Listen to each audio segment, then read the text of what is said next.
दहशतगर्दी के 8 दिन बीत चुके हैं। आज मंगलवार का दिन है और पिछले मंगलवार ही इस तरीके से हमला किया गया था। 7 दिन बाद भी कोई सुराग नहीं मिल रहा है। पहलगाम के दहशतगर्द जंगलों में बताया जा रहा है छुपे हुए हैं। 2 बार दिख चुके हैं ये आतंकी। लगभग 20 किलोमीटर की दूरी पर आर्मी मौजूद थी। काफी करीब तक जवान पहुंच गए थे, सूत्रों के हवाले से खबर आ रही है कि उसके बावजूद ये आतंकी उन्हें चकमा देने में कामयाब हो गए और घने जंगलों का फायदा उठाकर वहां से बच निकले। और लोकल्स के संपर्क में भी नहीं है, गांव वालों से भी खाना इत्यादि को लेकर कोई संपर्क नहीं साध रहे और जबरदस्त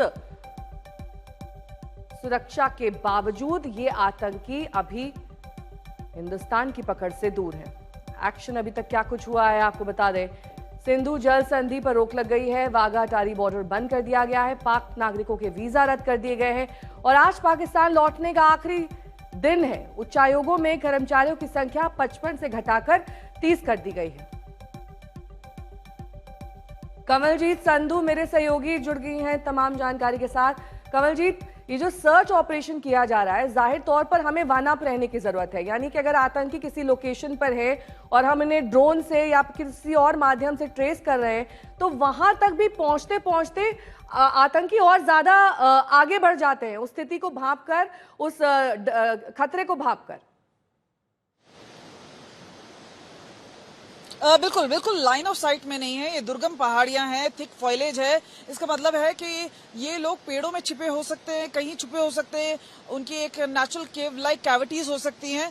तो फूक फूक के कदम रखना है। लेकिन आपको बता दें, एक मैसिव तौर पे सर्च ऑपरेशन जारी किया गया है और ये लगातार तब से चल रहा है जब से 22 अप्रैल को 26 लोग मारे गए थे। ज्यादातर टूरिस्ट थे उसमें। और ये भी बताया गया है कि आसपास के इलाके हैं, दक्षिण कश्मीर है, तकरीबन 20-22 किलोमीटर का इलाका है जहां पे ज्यादा खोजबीन चल रही है। और इस वक्त भी आपको बता दें, चाहे पहलगाम का इलाका हो, चाहे दक्षिण कश्मीर के कई इलाके हो, वहां पे मूवमेंट की बात की गई है। और ये भी बताया जा सकता है कि पहले जैसे 2 बार कॉन्टैक्ट हो चुका है, इस बार कोशिश की जाएगी कि कहीं ना कहीं वहां पर एक रिजल्ट ओरिएंटेड ऑपरेशन जरूर निकले।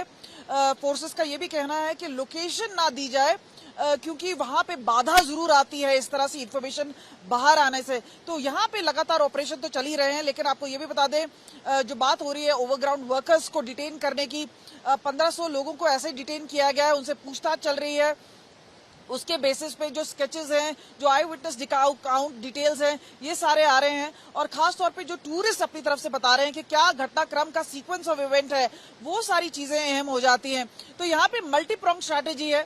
एक है कि वहां पे सिक्योर करें जो क्राइम साइट है, सीक्वेंस ऑफ इवेंट्स है, आई विटनेस अकाउंट्स है, इन्वेस्टिगेशन है। और दूसरी बात आ रही है ऑपरेशंस की, कि ये अब जो आतंकी हैं जो किसी गांव वाले से कांटेक्ट नहीं कर रहे हैं, अपने बैटल हार्डन तरीके से चल रहे हैं, इनका कहीं ना कहीं कोई और निशाना ना हो।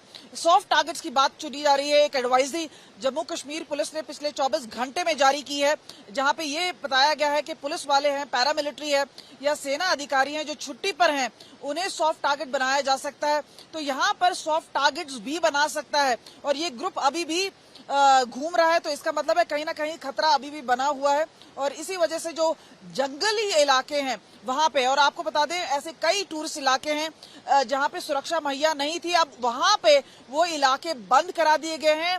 ये टेम्पररी डिसीजन लिया गया है सिक्योरिटी रिव्यू के बाद।